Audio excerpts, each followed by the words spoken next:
All right, everybody, welcome to Storytime with Andy today. I love to read books to you, and today we are reading a super cute one, okay? Adorable alert. This is called Bunny's Book Club, and it's all about a bunny who overhears a story time reading, kind of like we're doing today, and needs to get in the library to get books. So think about it. You maybe get to go to the library or a bookstore anytime you want, but animals out there don't get to. And so one day this bunny decides he has to have more books, and he has a plan on how to get them. So you'll have to keep an eye out. Today I want to say a special shout out to Lily V in Wilmington, North Carolina. Lily loves to read books, and I hope she likes this one. It made me think of her because this bunny loves books, and so does Lily, okay? All right, so you guys ready for our story? Got your paper and your pencil ready for afterwards? Okay, let's hop to it. Bunny's Book Club by Annie Silvestro. Bunny loved books. He'd loved them ever since he first heard the lady with the red glasses reading aloud outside the library. As he listened, Bunny imagined himself climbing mountains, captaining a ship, ruling a kingdom. But when summer ended, story time moved back inside. Bunny wasn't sure if animals were allowed in the library, but Bunny was sure he could not live without books. Night after night, he could hardly sleep for wishing he had to do something. So, with a flashlight in his paws and hope in his heart, Bunny jumped out of bed and tiptoed through the dark. But when he reached the library door, it was locked, and so were the windows. Bunny tried digging, climbing, and yanking, but nothing worked until finally he noticed the book return. The shiny handle was far above his head, but it was no match for a high-hopping bunny hungry for books. Bunny leapt. He clung to the bar, flung himself over, and wriggled his cottontail through the slot. He landed inside with a thud.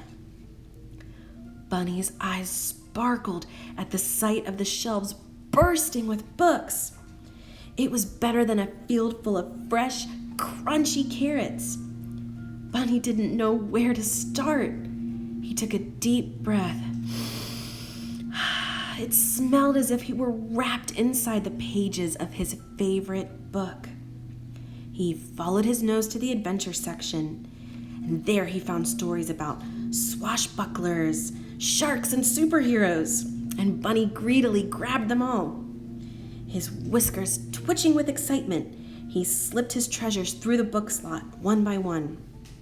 Then, performing his best balancing act, Bunny wobbled home. He couldn't wait to dig in.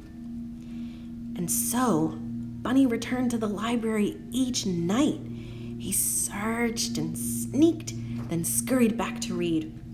Soon, his home was more books than burrow. Then one evening, a loud knock startled Bunny. He closed his book and opened the door. "Where have you been?" said Porcupine. "Reading," said Bunny. "Why?" said Porcupine. Bunny's eyes popped wide open. "Why?" he sputtered. "Have you ever been to the library?" It was time for Bunny to let Porcupine in on his secret. "Are you sure this is a good idea?" said Porcupine. "Calm your quills," said Bunny. I'm too prickly. I'll never fit." Bunny pushed and shoved until boop went Porcupine. Bunny slipped in and flipped on his flashlight. "Whoa," said Porcupine. "I know," said Bunny. Do you think there's a story about balloons? I've always wondered about balloons." "Most definitely," said Bunny. Sure enough, Porcupine found books on balloons and on deserts and dunes, on caterpillars and cocoons. And when Bunny handed him one about hedgehogs, he hugged it. The two friends took turns cramming books out the slot. Their towers teetered so high they could barely carry them. and back at Bunny's they cozied up with cups of tea and carrot muffins. Together, they read until sunrise. One night, Bear noticed the light on at Bunny's. He opened the door and tripped over a stack of books. "What's going on?" said Bear. "Here," said Bunny, handing him a book. Bear made room and settled in to read. Soon, more curious animals began visiting. Do you have any books about outer space?" said Bird. "Or about volcanoes?" asked Mole. I'd like a ghost story," said Mouse. "I think it's time for a field trip," said Bunny. One by one, the animals stuffed themselves into the library. Bear caused a bit of a delay. They scattered about, sniffing the stacks, pawing over pages. Squirrel gathered stories about the circus. Raccoon nabbed one about outlaws and bandits. And Frog found a fairy tale. But no one heard the key in the front door. No one heard the clack, clack, clacking of footsteps. No one heard the light flick on. "What do we have here?" said the librarian. The animals looked up in shock. Bunny gasped, Porcupine gaped, and Bear groaned. "Follow me," she said. The animals marched slowly behind her. "We're done for," whispered Porcupine. "All libraries have rules," said the librarian sternly. Bunny's whiskers trembled, Porcupine's back bristled, and Bear eyed the door. Bunny stepped forward to take the blame. The librarian leaned down. "The first rule is every book lover must have one of these," she said. And she handed Bunny and his friends shiny new library cards. "Now you may borrow books," she said, smiling, "as long as you return them, of course." Bunny couldn't believe his ears. They could keep coming to the library. He beamed at his fellow readers, then bounced to the shelves. He picked the perfect book, and he proudly checked out the very first official selection for Bunny's Book Club. The end.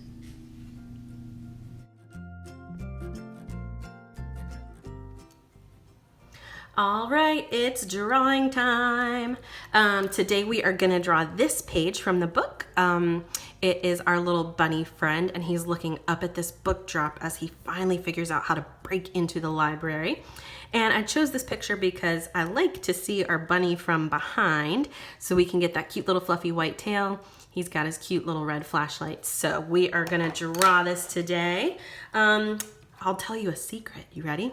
I always draw my pictures first with a pencil. You can kind of see some of the marks really lightly in here. And then I go over it with a pen so that it's easier for you to see. But you can do the same thing at home if you want. And that way, if you make a mistake, you can just erase it. All right. First, we're gonna draw this book drop right here. So it's kind of like rectangles, but just a little bit different. So we'll draw the lines just coming out a little bit, join them at the top. And that just kind of shows that the bunny is looking at it from below. And one up there, just like the inside one. We're gonna draw a little handle up and over like that. And then there's these two little latches, so you can kind of just draw whatever over there. All right, there's our book drop, super simple. Now we are gonna work on our bun rab.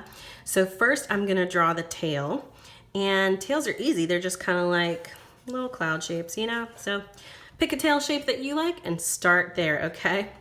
All right, so we are going to draw up from there. So start just to the left of your tail. Come up and in just a little bit. We're gonna come up to the bunny's arm, okay? So just come out a little bit and down, and then out and up, okay? And then we're gonna finish drawing his head. So a circle shape there. We gotta stop for an ear. Ear comes out, make a little wave like that. And then another ear behind, another little wave, just like that, 2 bunny ears. And keep bringing your circle up till about right there. We're gonna draw his little nose right here, just kind of like a little triangle. And we're gonna go ahead and draw his eye. So his eye is looking up at the drop, right? So normally you would have the dark part kind of facing you, but he's looking up. So we're gonna make sure that his eye is pointed toward the male drop. So we're gonna first draw this little outline of the white fur, and it's kind of a shape like that. And then we'll draw the dark part of his eye and the light part of his eye. All right, looking good. And he's got his hand touching his face. So we're gonna just kind of draw a little arm over there and have it come in like that. And then bring his head back down that way. All right. Now we gotta draw his little tum-tum, which kind of comes out at the bottom, and a leg that comes in, and a big old bunny foot, right? And you can just bring that back down here. You can draw some claws if you want on his little paws, and then flashlight. So just kind of make like a loopy thing right here. Draw a stick down, just like that. There's his little flashlight. And then we need to draw some of this grass here, right, to show where he's standing. So you can just kind of draw any little weeds or grasses you want, just to show that he is standing in the grass over there.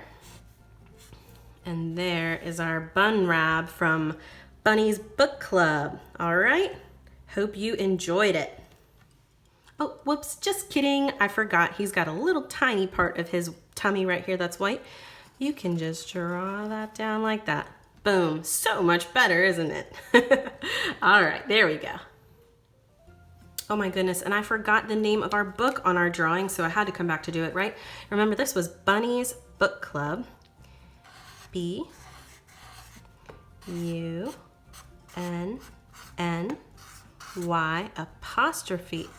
because it's his book club. Bunny's, B-O-O-K, and club is C-L-U-B. Bunny's Book Club. Okay, wasn't that a fun book? I love that. I love thinking about animals overhearing us reading and them getting to enjoy the books too. I wonder if there are any animals in your house who ever hear you reading a book and it becomes one of their favorite books, or it inspires a love of books in them. Who knows? You might have a poodle who loves to read, or a hamster who can't get enough books, right? Fun to think about. All right, so if you are sitting there and you're thinking, I wish Miss Andy would say a special hello to me, guess what? I would love to. All you have to do is post a picture of your drawing on our Facebook or Instagram page, and I would love to say hello to you in one of our next videos, okay? All right, so you can have your parents subscribe on YouTube, and that way you won't miss any future books. And as always, friends, stay well and keep reading.